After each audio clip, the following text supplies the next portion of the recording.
کیونکہ جب ہم حجاب کے ایلیمنٹ کو لیتے ہیں، آپ نے جیسے ریفرنس دیا کہ اسلام میں پردے کی ایک اہمیت ہے، جیسے کسی کو کوئی انکار نہیں ہے، بے شک ہے، اور یہ پردہ عورت کو تحفظ دینے کے لیے رکھا گیا ہے، اور اس کی شان بھی اسی میں، اس کی شناخت بھی اسی سے ہونی چاہیے. لیکن ان تمام کے باوجود معاشرے میں جب ہم اس کی کامن ایگزامپلس دیکھتے ہیں تو اس میں خواتین کو ایسا لگتا ہے کہ شاید ہمیں کوئی کنزرویٹو سوچ میں، پرانے نظام میں جکڑنے کی کوشش کی جا رہی ہے، شاید ہمیں قید کیا جا رہا ہے. ہم اس دور میں جہاں پر ویسٹ کے ساتھ کمپیٹ کرنے کا سوچتے ہیں، وہاں پر انہیں لگتا ہے کہ حجاب جو ہے وہ اس میں رکاوٹ ہے. مجھے ایک ایگزامپل یاد ہے، ایک تقریری مقابلہ ہو رہا تھا. ایک تقریری مقابلے کے اندر اکثر جو اوریٹر ہوتا ہے، جو وہاں پر تقریر کرنے کے لیے مقرر آتا ہے، اس کے چہرے کے تاثرات بھی دیکھے جاتے ہیں، ایکسپریشنز دیکھے جاتے ہیں. اب چلیں مردوں کے لیے تو مشکل نہیں ہے، وہ اپنے چہرے کے تاثرات یا باڈی لینگویج کو کھلے عام جو ہے وہ اس کو ایکسپریس کر سکتے ہیں. لیکن جب خواتین کی بات آئے، خاص طور پہ جو حجاب کے ساتھ موجود ہو، اس نے اپنے ہاتھوں کو بھی ڈھانپا ہوا ہو، اس نے اپنے چہرے کو بھی ڈھانپا ہوا ہو، لباس پورا اپنا حجاب کے طور پر لیا ہوا ہو، اس کے ایکسپریشنز کو پھر کیسے میجر کیا جائے گا؟ تو اس کا اپنا اوپینین یہ تھا اس مقرر کا کہ شاید میرے لیے پھر باڈی لینگویج جو ہے نا جج کے لیے مشکل ہو جائے گا، اور میں وہ مارکس گین نہ کر سکوں کیونکہ میری صرف آواز ہے. تو یہ ایک تھوڑا سا ایک ان میں کانٹرڈکشن پائی جاتی ہے کہ کیا ہمیں واقعتاً آزادی دی گئی ہے حجاب کے ساتھ یا اس کے برعکس معاملہ ہے؟ حضرت اس حوالے سے بہت قیمتی نایاب آپ نے سوال کیا، بہت اچھا سوال کیا آپ نے. ہمارے لیے تو آئیڈیل ماڈل ہمارے خاتون جنت امہات المومنین، ہماری حضرت بی بی خاتون جنت فاطمۃ الزہرا سلام اللہ علیہا، وہ ہمارے لیے آئیڈیل ہیں، وہ ہمارے لیے ماڈل ہیں. کہ ان کا انتقال ہوا تو فرماتی ہیں کہ میرا جنازہ بھی رات میں اٹھاؤ کہ کسی غیر مرد کی میرے جنازے پر بھی نظر بھی نہ پڑے. ہمارے لیے تو وہ رول ماڈل ہے. اور جہاں تک آپ نے جو بات کی، جو لوگ سوچتے ہیں کہ ہمیں شاید زمانے جاہلیت کی طرف، اس سوچ کی طرف دھکیلا جا رہا ہے، نہیں، ایسا نہیں ہے. Islam is complete code of life. اسلام مکمل ضابطۂ حیات ہے. پوری زندگی گزارنے کا طریقہ ہمیں اسلام بتا رہا ہے. کھانے پینے کا، اٹھنے بیٹھنے کا، ہنسنے مسکرانے کا، ہر چیز کا اسلام ہمیں درس.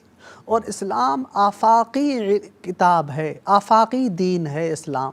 کوئی ایک محدود زمانے کا دین نہیں، ایک محدود علاقے کا دین نہیں، ہمیشہ کا.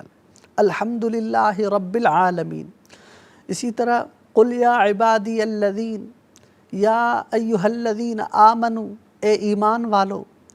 تو پوری قیامت تک آنے والے فرد کے لیے اسلام دین ہے، قرآن کتاب ہے، اور پیغمبر صلی اللہ علیہ وسلم نبی ہیں.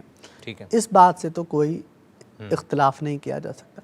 اب جو بات ہے آزادی کی، دین میں آزادی ہے، لا اکراہ فی الدین، دین میں جبر نہیں، دین میں تنگ دستی نہیں، دین میں وسعت ہے، دین میں کشادگی ہے. تنگ نظر ہمارا دین نہیں ہو سکتا. ہمارے دین میں اتنی آزادی ہے. اب ہمیں وہ مادر پدر آزاد آج کل کے وہ ہمیں درس دیتے ہیں کہ اسلام زمانے جاہلیت کی طرف لے جا رہا ہے یا عورت کی آزادی سلب کر. نہیں، اسلام نے عورت کو وقار دیا ہے.